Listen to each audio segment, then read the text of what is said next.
Hello, my lovely Taurus. Thank you so much for joining me today. I'm your Down to Earth Oracle, and this is going to be your love and romance reading for November 1st through the 15th. Please keep in mind these are general readings, so they may not resonate with everyone, or just bits and pieces might. So take what's meant for you, leave the rest for somebody else. If it does resonate with you, please be sure to like and subscribe, as well as join me over at Vimeo or the monthly subscription at Patreon for the extended reading. We'll be doing a deep dive with extra clarifiers and an oracle card to finish it up. Also, to let you know, I am taking private appointments at this time. More information can be found at my website, downtoearthoracle.com. All right, let's get started, shall we? Oh, this is exciting. So how have my Taurus been doing? How has the retrogrades been teaching you? Sorry, how have they been treating you, teaching you? My goodness, maybe you're going through lots and lots of lessons perhaps at this time. I know that retrogrades, especially since we've got Mars and Mercury going on at the same time, they both can be quite the doozy all at once. So let's see what love is happening for Taurus. November 1st through the 15th. All right, bottom of the deck, we have the Three of Wands.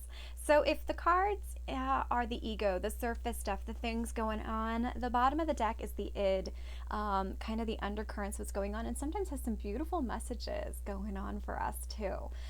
So Three of Wands for you. So I see that you're busy working. You're busy working and laying the foundation for better things. You are really kind of ignoring all the stuff going on in the background because you're setting your foundation up. Like I said, this is kind of awesome and exciting. All right, let's see what's going on with love for you guys. Oh, wow. Wow, we've got some major arcana happening here. So we have the Wheel followed by the High Priestess, and it is ended by the Four of Pentacles as the outcome. So for you, like we talked about, laying new foundation. Holy moly, are you laying new foundation? You've got the Wheel. The Wheel is spinning. It is saying that you are getting ready to move into the next phase of your life. And it's one of those where destiny is setting in. And with you laying this foundation, you are so ready for it. You are right where you need to be. It's like the Wheel of Chance. So I'm getting a message for some of you. Be ready. Be alert. We don't, luck. The definition of luck is being prepared and taking new opportunities when you see them, and some people call that luck, but you are solid and steady, Taurus. You've got the ground underneath your feet, and there you are in the center, sitting there, and this is so exciting with this Wheel of Fortune turning. And again, for some of you it might be a pause at first, but for the majority of you, I definitely see you going, and in this process you are going to need to listen to your gut. You are definitely going on a journey here.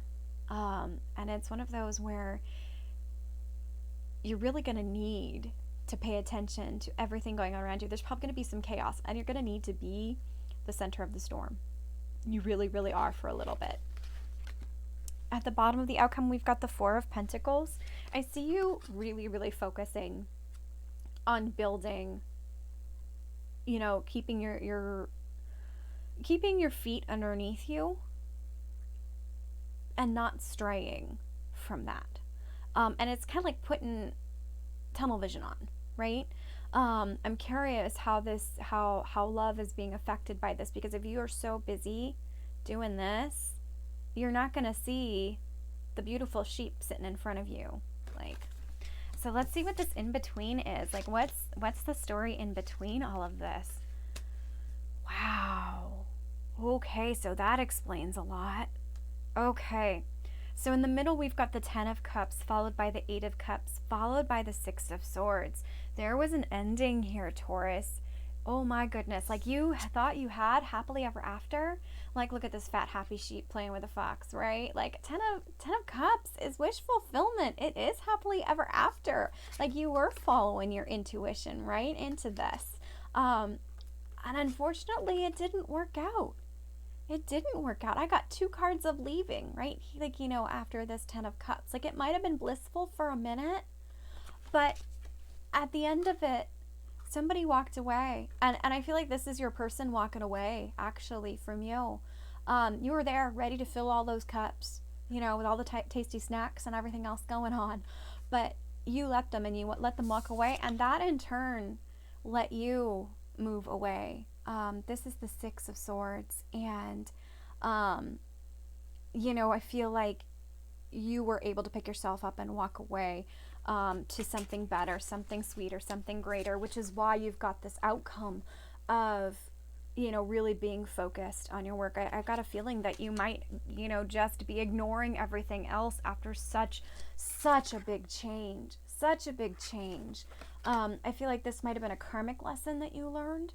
For some of you, and that's why you let this person walk away. And I'm feeling some of you have known this person for a long time, and you do really see them as your wish fulfillment, right? You do see them as the kind of the center of everything.